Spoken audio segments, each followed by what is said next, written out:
வணக்கம் குட்டீஸ். கதை பகுதியில் விக்ரமாதித்தன் கதையை கேட்கலாம் வாங்க. கதையின் பெயர் சிம்மாசனத்தின் கதை. இதில் எப்படி சிம்மாசனம் எப்படி கிடைக்குது, அதில் எப்படி விக்ரமாதித்தர் அரியணை ஏறாருங்கிறத இதில் கேட்கலாம் வாங்க. உஜ்ஜயினின் ஒரு நாடு, அதை போஜராஜன் அப்படின்னு ஒரு ராஜா ஆட்சி செஞ்சுட்டு வந்தார். அவர் நல்ல ஆட்சி செஞ்சதுனால மக்கள் எல்லாம் மகிழ்ச்சியாக இருந்தாங்க. அதுக்கு அமைச்சர் நீதிவாக்கியனும் ஒரு காரணமாக இருந்தார். இப்படி இருக்கப்போ ஒரு நாள் போஜராஜன் எல்லா படை வீரர்களோட அமைச்சர்களோட வேட்டைக்கு போகிறாப்புல. காட்டில் வேட்டைக்கு போகிறப்ப அன்னைக்கும் பார்த்து எதுவுமே கிடைக்கல. அதனால அவங்க ரொம்ப தூரம் அலையிறாங்க. இப்படி அலையிறதுனால அவங்களுக்கு டயர்டாயிறாங்க, பசியும் எடுக்குது. எங்கேயாவது கொஞ்ச நேரம் ரெஸ்ட் எடுக்கலாம் அப்படின்னு பார்க்குறப்ப அங்கே ஒரு பழ தோட்டத்தை பார்க்குறாங்க. அங்கே நிறைய பழச்செடிகள் பழங்கள்லாம் நல்லா காய்ச்சி தொங்குது. சரி, அங்கே சாப்பிட்டு ஓய்வு எடுக்கலாம் அப்படின்னு சொல்லிட்டு அந்த தோட்டத்தை நோக்கி போகிறாங்க.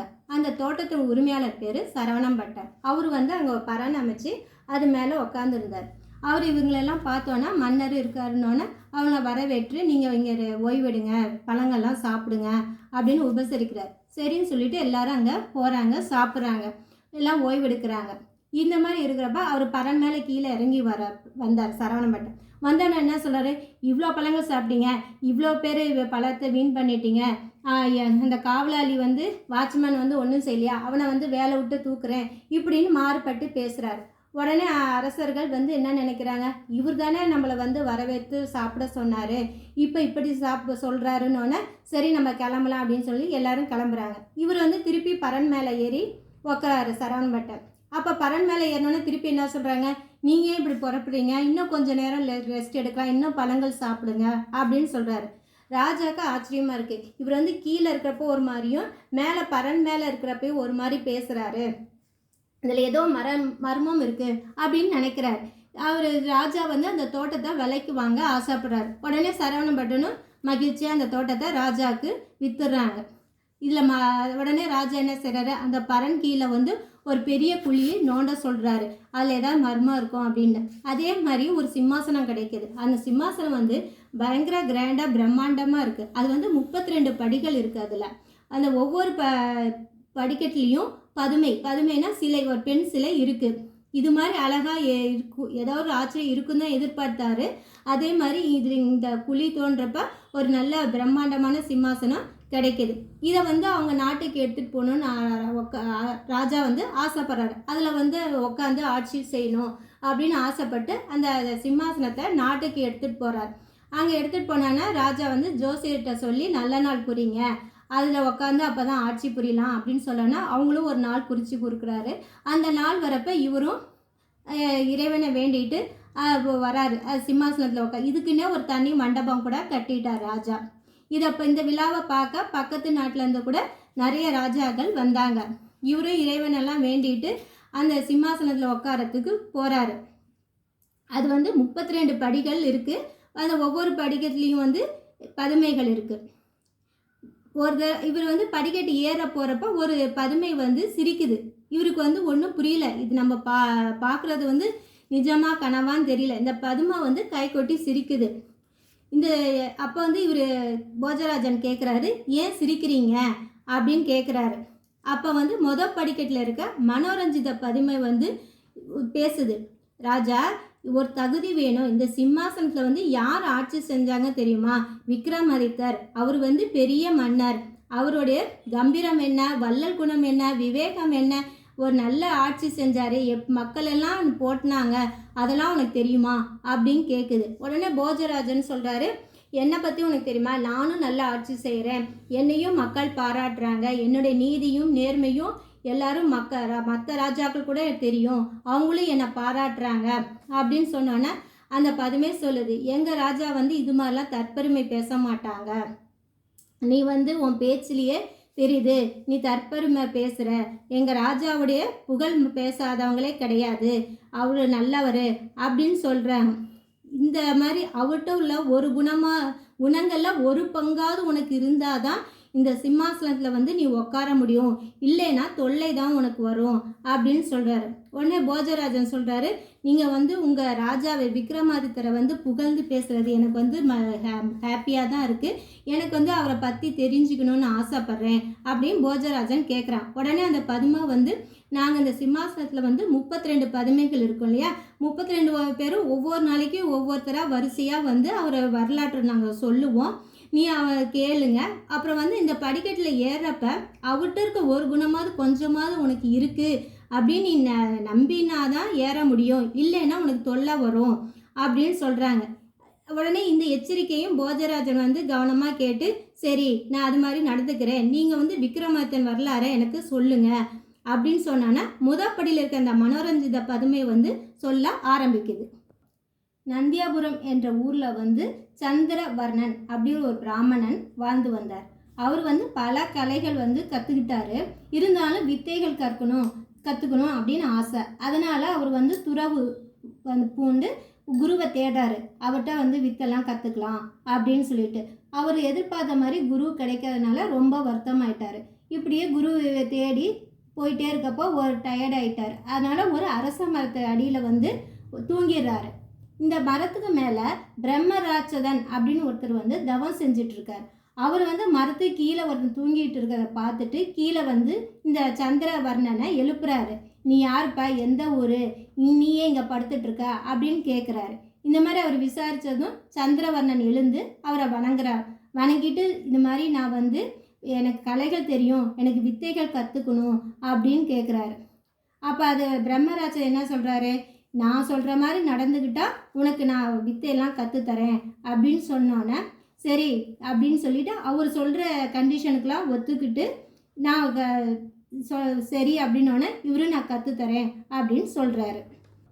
பிரம்மராட்சர் என்ன சொல்கிறாரு, சரி நான் சொல்லித்தரேன், இன்னையிலேருந்து நீ வந்து 6 மாதம் வந்து சாப்பிடாமல் தூங்காமலும் இந்த மரத்துக்கு கீழே இருக்கணும். நான் எனக்கு தெரிஞ்ச வித்தைகளை வந்து அந்த அரச மரம் இல்லையா அதில் இலையில எழுதி டெய்லி ஒவ்வொன்றா போடுவேன், நீ அது படித்து ப்ராக்டிஸ் பண்ணணும் அப்படின்னு சொல்கிறாரு. சரின்னு சொல்கிறாரு. சந்திரவதனும் அதுக்கு ஒத்துக்கிட்டு சரின்னு சொல்கிறாரு. அப்புறம் இந்த பசி தாகம் தூக்கம்லாம் வராமல் இருக்கிறதுக்காக நான் ஒரு ஸ்லோகம் சொல்லித்தரேன் அப்படின்னு சொல்லிட்டு அதுவும் அவர் சொல்லித்தராரு. அவர் டெய்லி அவர் வந்து அந்த அரச இலையில் எழுதி அனுப்புகிறார் இல்லையா, அந்த வித்தைகள்லாம் இவன் படித்து ப்ராக்டிஸ் பண்ணி எல்லா வித்தையும் கற்றுக்குறாங்க. இப்படியே 6 மாதம் போகுது. அப்புறம் வந்து எல்லா வித்தையும் கற்றுக்கிட்டாங்க.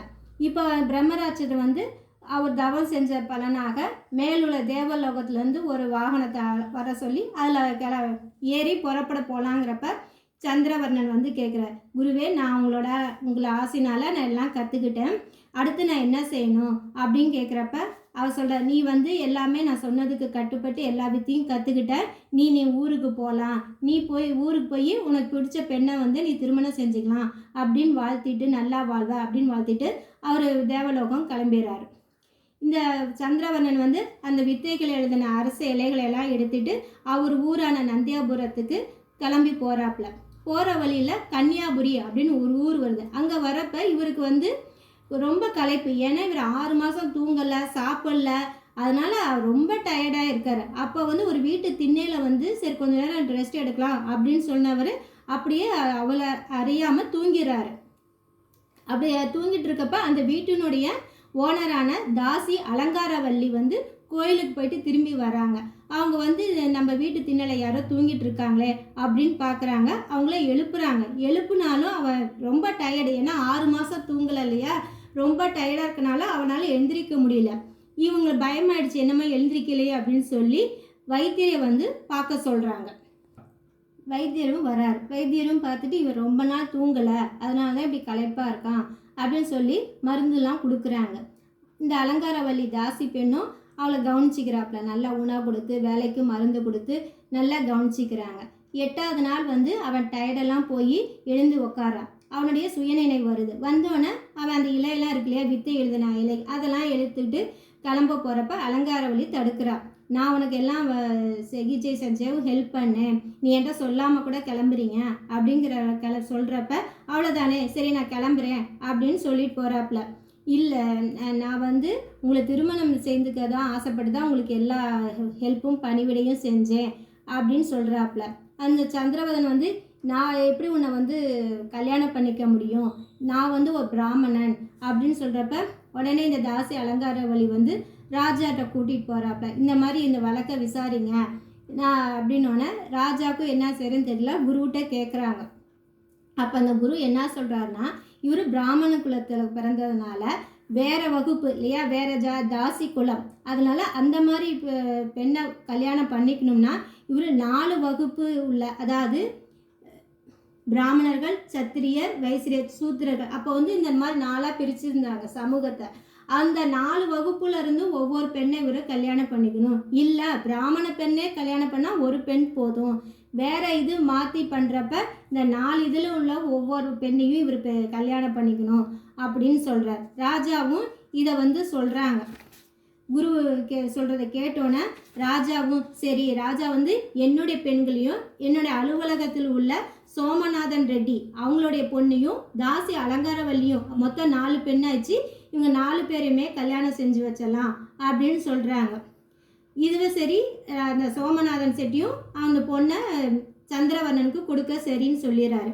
அவரும் இந்த மாதிரி சந்திரவர்ணனை கூப்பிட்டு இந்த மாதிரி தீர்ப்பை சொன்னோன்னே சரின்னு சொல்லிட்டு அவரும் நல்ல நாளில் இந்த 4 குலப்பெண்களையும் கல்யாணம் பண்ணிக்கிட்டு அவர் வந்து நந்தியாபுரம் போகிறாங்க. அடுத்த வருஷமே சந்திரவர்ணனுக்கு 4 மனைவிலேருந்து 4 ஆண் குழந்தைகள் பிறக்குது. 4 குழந்தைங்களும் வளர்ந்து நல்லா எல்லா கலையும் கற்றுக்குறாங்க. அந்த சமயம் கன்னியாகுமரியோடைய அரசன் வந்து அந்த ராஜாவுக்கு வந்து வயசாயிட்டதுனால ஆட்சி பொறுப்பை சந்திரவர்ணனுக்கு கொடுக்குறாங்க. அந்த சந்திரவர்ணனும் ஆட்சி மன்னனாகி அங்கே நல்லா ஆட்சி செய்கிறாங்க. இந்த மாதிரி ஆட்சி செஞ்சிட்டு இருக்கப்ப இந்த புதல்வர்கள் 4 பேரும் டீனேஜை அடைகிறாங்க. இப்போ வந்து சந்திரவர்ணனுக்கு வயசாகிடுது. சரி எப்போ மரணம் வருமோ அப்படின்னு எதிர்பார்த்துருந்தார். அந்த சமயம் அவருக்கு ஒரு கவலை, நம்ம இப்போ பையங்க 4 பேர்த்துக்குமே கல்யாணம் ஆகலை, எப்படி வந்து முடிசூடுவது, ராஜாவாக உட்கார வைக்கிறது அப்படின்னு அவர் கவலை. அவங்க 4 பசங்களையும் அழைக்கிறாங்க. 4 பேரும் இந்த அலங்காரவல்லி தாசி பையன் இருக்கா இல்லையா, பத்திரகிரி, அவரை நினச்சி தான் இவருக்கு கவலை. இது எல்லா மற்ற 3 பசங்களுக்கும் புரியுது, அப்பாவுக்கு வந்து இந்த அலங்காரவல்லியோட பையன் பத்திரகிரி மேலே தான் ஆசை, பிரியம் ஜாஸ்தி அப்படின்னு புரிஞ்சுக்கிறாங்க. இந்த பத்திரகிரியும் புரிஞ்சுக்கிறாப்புல, அப்பாவுடைய ஆசையும் கவலையும் புரியுது, அண்ணனோட எண்ணத்தையும் அவர் புரிஞ்சுக்கிட்டு அப்பாட்ட சொல்கிறாரு, நீங்கள் வந்து என்னை பற்றி புரியுது, தாசி வயிற்றில் பிறந்த எனக்கு குழந்தை பிறந்தா உங்களுக்கு முக்தி கிடைக்காது, அதை நான் வந்து எனக்கு தெரியும், அதனால் நான் கல்யாணமே பண்ணிக்க மாட்டேன், நீங்கள் வந்து கவலைப்படாதீங்க அப்படின்னு சொன்னாங்க. இதை கேட்டோன்னே அவர் சந்திரவர்ணன் சொல்கிறாரு, நான் அப்படிலாம் நினைக்கலப்பா, உனக்கு கல்யாணம் ஆகக்கூடாதுலாம் நினைக்கல, நீ கல்யாணம் பண்ணிக்கோ, ஆனால் உனக்கு வந்து குழந்தை பிறக்கக்கூடாது, அதுதான் என் கவலை, பிறந்ததுன்னா எனக்கு முக்தி கிடைக்காது இல்லையா, அதுதான் என் கவலை அப்படின்னு சொன்னோன்னே அவர் ஒரு மந்திரம் சொல்லித்தராரு, கல்யாணம் பண்ணிக்கோ, இந்த மந்திரம் சொன்னால் உனக்கு குழந்தை பிறக்காது அப்படின்னு சொல்கிறாரு. இந்த மந்திரத்தை வந்து நீ டெய்லி 108 முறை உச்சரிக்கணும் அப்படின்னு சொல்லிட்டார். இந்த மாதிரி இருந்துச்சுன்னா உனக்கும் முக்தி கிடைக்கும், எனக்கும் முக்தி கிடைக்கும் சொல்லி அவர் பத்திரகிரிக்கு அந்த மந்திரத்தை சொல்லி தராரு. அதுக்கப்புறம் என்ன சொல்கிறாரு, இவர் தான் பட்டம் சூட்டணும் பத்திரகிரி, மற்றவங்கெல்லாம் அவங்களுக்கு வந்து துணையாக இருந்து ஆட்சிக்கு துணையாக இருங்க அப்படின்னு சொன்னோன்னா மற்ற 3 பசங்களும் சரின்னு சொல்கிறாங்க. சந்திரவர்ணன் அப்படி சொல்லோன்னா எல்லாரும் ஏற்றுக்கிறாங்க. ஒரு நல்ல நாள் பார்த்து பத்திரகிரிக்கு வந்து ஆட்சி முடிசூடுறாங்க. அவர் மன்னனார கொஞ்ச நாளில் சந்திரவர்ணனும் இறந்து போயிடுறாரு. இப்போ 4 பசங்க இல்லையா இவருக்கு, சந்திரவர்ணனுக்கு. இவர் பத்திரகிரி அரசன் ஆயிட்டார். இன்னொரு பையன் வல்லவ ரிஷிங்கிறவர் வந்து துறவியாக போயிடுறாரு. இன்னும் 2 பசங்க இருக்காங்க. இவர் பத்திரகிரி வந்து ராஜாவான அவர் வந்து 360 பெண்களை வந்து கல்யாணம் பண்ணிக்கிறாரு, நல்ல ஆட்சி செய்கிறாரு.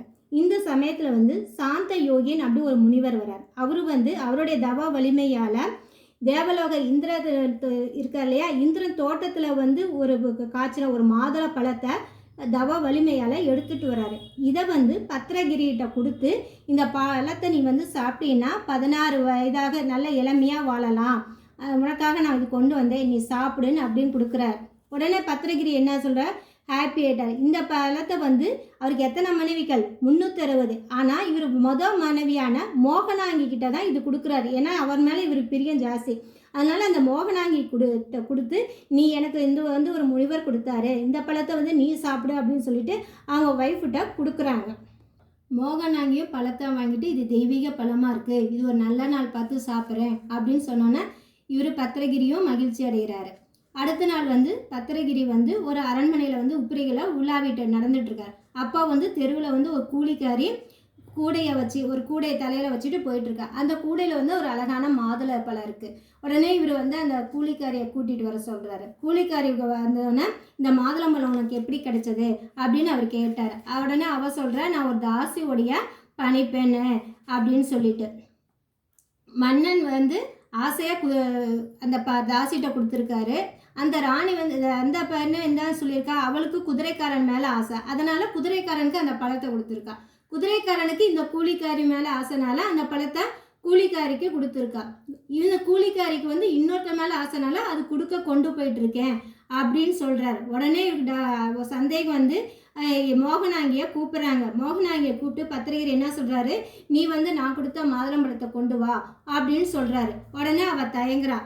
அப்புறம் வந்து நான் என்ன செஞ்சேன் ராஜா கேட்குறப்ப இந்த மாதிரி குதிரைக்காரனுக்கு கொடுத்தேன்னொன்னே ராஜாவுக்கு வந்து அவமானமாக போயிடுது.